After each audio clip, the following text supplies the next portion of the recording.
ಬೆಡ್ರೂಮಲ್ಲೂ ನೀನೆ, ಹಾಲ್ನಲ್ಲೂ ನೀನೆ, ಕಿಚನ್ನಲ್ಲೂ ನೀನೆ, ರೂಮಲ್ಲೂ ನೀನೆ. ಆಯ್ತು ಇರ್ಲಿ ಬಿಡು. ಏನ್ ಪಾರ್ವತಿಯವರೇ, ನೀವು ಲೀಲಾಜಾಲವಾಗಿ ಸಂಗೀತದ ಅಲೆಯಲ್ಲಿ, ಸಾಹಿತ್ಯದ ಸೆಲೆಯಲ್ಲಿ ಹಾರಾಡುತ್ತಿರುವಿರಿ. ಕಿರಾಣಿ ಅಂಗಡಿಗೆಂದು ಹೊರಟಿದ್ದಾರೆ, ಅವರ ಜೊತೆಯಲ್ಲಿ ನಾನೂ ಹೋಗಬೇಕಿದೆ. ಈ ಖುಷಿಯಲ್ಲಿ ಹಾರಾಡದೆ ಮತ್ತೇನು ಮಾಡಲಿ ಪ್ರಭುದೇವ? ಅಯ್ಯ ಸಾರಿ, ಪತಿದೇವ.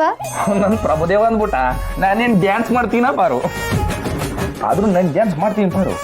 ಆದ್ರೆ ನಾನು ಯಾವಾಗೆಲ್ಲ ಡ್ಯಾನ್ಸ್ ಮಾಡ್ತೀನಿ ಯಾವಾಗ ನೆಲನೇ ಉಸಿ ಡೊಂಕಿರ್ತದೆ. ನಾನು ಏನ್ ಮಾಡ್ಲಿ, ಅದಕ್ಕೆ ಸುಮ್ಕಿರ್ತೀನಿ ಆಟೆ. ಆಯ್ತಾಯ್ತು, ನಡಿ ಅಂಗಡಿಗೆ ಹೋಗಿ ಬರೋಣ. ನೀನು ಬೆಳಿಗ್ಗೆಯಿಂದ ಸಂಜೆವರೆಗೂ ರಾಣಿನ ನೆನ್ಪು ಮಾಡ್ಕೊಂಡು ಅಳ್ತಿದ್ರೆ ನಿನಗೆ ಸಮಾಧಾನ ಮಾಡಕ್ಕೆ ನಾನಿರ್ಬೇಕಲ್ವಾ? ಅದಕ್ಕೆ ನಾನು ನಿನ್ ಜೊತೆಗೆ ಬರ್ತೀನಿ. ನೀ ಅವಳೆಲ್ಲ ಕೇಳಲ್ಲ, ಎಲ್ಲ ತಯಾರು ಮಾಡ್ಬಿಟ್ಟಿರ್ತೀಯ. ಸರಿ ಆಯ್ತು, ಹೋಗಮ್ಮ ಬಾ. ದುಡಿಬೇಕು, ಸಂದಾಗಿ ದುಡಿಬೇಕು. ನಮ್ ರತ್ನನ್ ಮದ್ವೆನೂ ಮಾಡ್ಬೇಕು.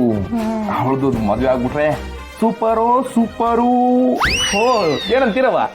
ಏನಣ್ಣ, ಮನೆಯಿಂದ ಒಬ್ರೊಬ್ರನ್ನ ಆಚೆ ಕಳಿಸ್ತಿದ್ದೀರಾ?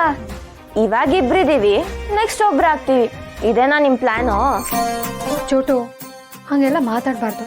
ಅಣ್ಣಂಗೆ ಬೇಜಾರಾಗಲ್ವಾ? ವರ್ಷಕ್ಕೆ ಯಾಕೆ ಬೇಜಾರಾಗ್ಬೇಕು?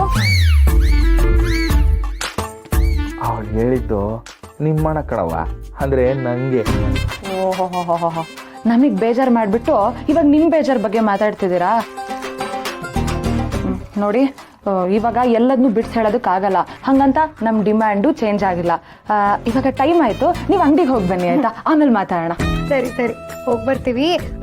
ಮಧ್ಯಾಹ್ನಕ್ಕೆ ಅಡ್ಗೆ ರೆಡಿ ಇದೆ, ಸಾಂಬಾರ್ ಒಂದು ಬಿಸಿ ಮಾಡ್ಕೊಂಡ್ರೆ ಸಾಕು. ಅದನ್ನೆಲ್ಲ ನಾವು ನೋಡ್ಕೋತೀವಿ. ಅದಕ್ಕೆ ನೀವು ಹೋಗಿ ಬನ್ನಿ. ಅಯ್ಯ, ಇದೇನು ನಮ್ಮನ್ನ ಹೊರಗಡೆ ಕಳ್ಸೋದ್ರಲ್ಲೇ ಇದ್ದೀರಲ್ಲ? ಹೊರಗೆ ಹೋದ್ರೆ ತಾನೆ ನಾವು ಮಾದಪ್ಪಣ್ಣನ ಹತ್ರ ಮಾತಾಡಕ್ಕಾಗದು. ಏನಿಲ್ಲ, ಕಾಯಕವೇ ಕೈಲಾಸ. ಪರವಾಗಿಲ್ಲ, ನೀವು ಇಲ್ಲೇ ಇರೋದಾದ್ರೆ ಇಲ್ಲೇ ಇರಿ. ಏಯ್ ಎಲ್ಲಾನ ಉಂಟಾ? ಪಾಪಾರು ಹೋಗಮ್ಮ. ಬರ್ತೀರವ? ಬರ್ತೀರಿ. ಆಯ್ತಾ? ಬಾಯ್ ಗೋಲ್ಡ್. ಬಾಯ್ ಬಾಯ್. ಇಬ್ರು ಹೋದ್ರು. ಇವಾಗ ಮಾದಪ್ಪಣ್ಣನ ಹತ್ರ ಮಾತಾಡೋದು ಕರೆಕ್ಟ್ ಟೈಮ್. ನೀನು ಹೋಗಿ ಫೋನ್ ತಗೊಂಬ.